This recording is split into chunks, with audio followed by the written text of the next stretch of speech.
저희 아버지께서 장남이라 할아버지께 물려받은 집이 있는데요. 아버지는 오래전 고인이 되셨지만 아직 이 집 명의 이전을 못한 상태입니다. 얼마 후 그 집이 재개발에 들어가게 되는데요. 아직 할머니가 살아계시고 아버지의 형제로는 동생인 고모 두 분이 계십니다. 명의 이전 전에 집이 재개발 공사에 들어가게 되면 무사히 상속을 받을 수 있을지 걱정이 되는데요. 어떻게 해야 할지 알려주세요. 이런 사연이 접수가 되었습니다. 변호사님 사연 어떻게 보셨어요? 네, 최근에는 재건축과 재개발이 활성화되면서 상속과 연관된 분쟁들이 예전보다 훨씬 많이 드러나고 있는 상황입니다. 그래서 사연도 아마 그런 연관된 내용으로 보입니다.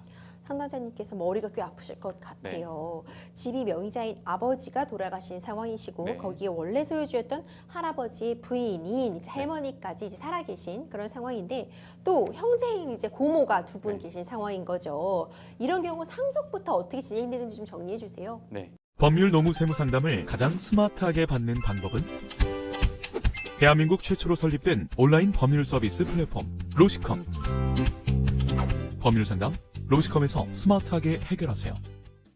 일단은 여기에서 사연자께서 SNS에 올려주신 내용에 대한 구체적인 확인이 좀 더 많이 확인을 해야 될 것 같아요. 왜냐하면 할아버지가 지금 적어주신 내용으로 보면 아버지가 장남이라 할아버지로부터 물려받은 집이 있다. 그런데 명의 이전을 아직 못했다라고 되어 있는데요. 그러니까 이게 할아버지에서 아버지까지는 명의 이전이 됐다는 것인지 아니면 할아버지에서 아버지로도 안 됐고 아버지에서 지금 SNS 신청하신 분까지도 안 왔다는 것인지 이게 약간 불명확하기는 한데요.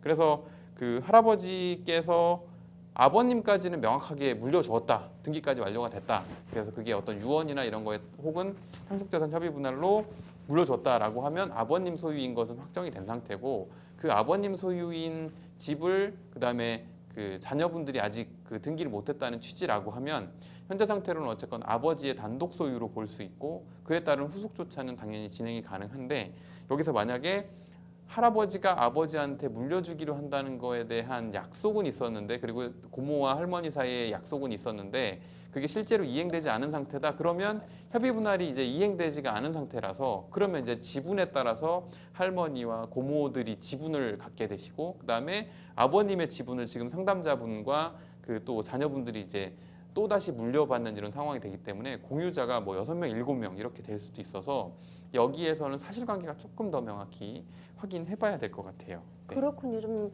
복잡해서 아무래도 상속 이런 부분이 좀 정확한 정보를 토대로 해야 돼서 당장 이 단편적인 지식만으로는 정확하게 말씀드리기 어려운 측면이 있을 것 같아요. 명의 이전을 아직 못 받으신 상태인데 이런 경우에 재개발 공사 들어가게 되면 제대로 상속이 될 수 있는 거냐 이런 부분 궁금해하셨는데 이 재개발과의 이 관련성 이건 어떻게 보셨나요?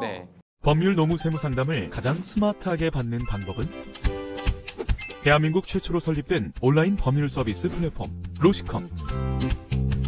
법률 상담 로시컴에서 스마트하게 해결하세요. 이거는 명의 이전은 그렇게 크게 중요하게 생각하지 않으셔도 돼요. 왜냐하면 명의 이전, 그러니까 약간 오해하시는 것 중에 하나가 상속됐는데 등기를 안 했는데 이거 어떻게 하나요? 만약에 법정 상속으로 진행이 된다고 하면 비록 등기 명의가 변동되지 않은 상태라고 하더라도 법정 상속분에 대해서 따라서 당연히 이전이 되거든요. 가령 아버지의 만약에 단독 상속이라는 걸 전제로 하면 아버지가 돌아가셨는데 어머니가 계시고 내가 있고 형제가 있다. 그런데 아직 아버지 명의로 남아 있는데 재개발이 진행되면 어떡하지? 라는 질문이시라면 아버지의 명의로 남아 있지만 그 아버지가 소유자로서 갖던 지위는 어머니와 본인과 형제들이 각 지분 비율에 따라서 공유자로서 상속을 이미 적법하게 받으신 거기 때문에 법정 상속이라고 해서 소유권 이전 등기의 방법에 매매라든지 이런 것 같은 경우에는 합의와 플러스 이제 이전 등기를 요하는 것이고 상속은 법정 소유권 이전이기 때문에 법에 따라 당연히 지분이 넘어왔고 명의를 아직 바꾸지 않았다고 하더라도 소유자에 해당하고 그러면 재개발이 진행된다고 하더라도 재개발 진행 시에 해당 소유자는 본인과 형제와 어머니가 각 하나의 그 주택에 대한 공유자, 소유자로서 권리를 적법하게 행사할 수 있기 때문에 그 부분은 염려하지는 않으셔도 될 것 같아요. 그렇군요. 변호사님 그렇다면 일반적인 재개발 절차 좀 궁금한데 재개발 절차 간단히 좀 설명해 주시죠. 법률 노무 세무 상담을 가장 스마트하게 받는 방법은 대한민국 최초로 설립된 온라인 법률 서비스 플랫폼 로시컴. 법률 상담 로시컴에서 스마트하게 해결하세요.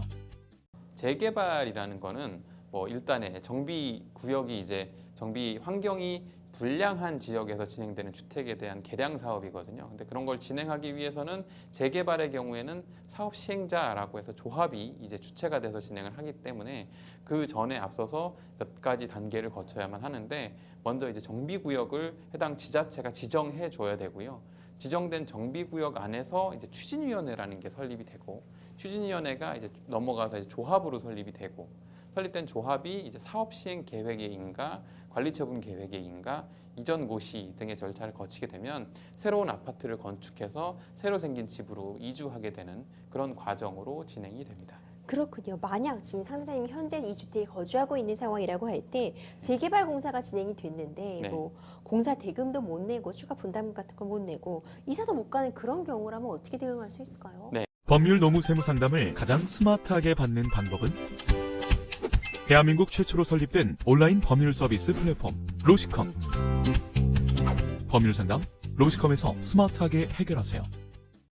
일단 소유자이시면 조합원에 해당하고요. 조합원이 공사 대금을 내야지만 재개발이 진행하는 것이고, 거기에서 이제 추가 분담금에 대한 납부 의무가 있는데, 여기서 조합원이 선택은 할 수 있어요. 내가 새 아파트를 추가 분담금을 내고 받겠다라고 하면 조합원으로서 사업에 참여하는 것이고, 재개발 같은 경우 이제 분양 신청 절차가 있는데 그 해당 분양 신청 기간 내에 나는 조합원이 되고 싶지 않아, 차라리 나는 돈을 받고 여기서 팔고 나가고 싶어라고 선택을 한다면 해당 그 주택에 대한 감정가액, 조합에서 정한 감정가액만큼의 수용 보상금을 지급받고 현금 청산자로서 해당 돈으로 뭐 다른 곳에 주택을 얻든지 그런 식의 선택권이 있거든요. 그러니까 네. 돈이 없어서 이사도 못 가고 아무것도 못 하는 게 아닌가요는 아니고요. 네. 선택권이 본인 새로운 아파트를 받으실 수도 있고 아니면 돈으로 받고 나가실 수도 있습니다.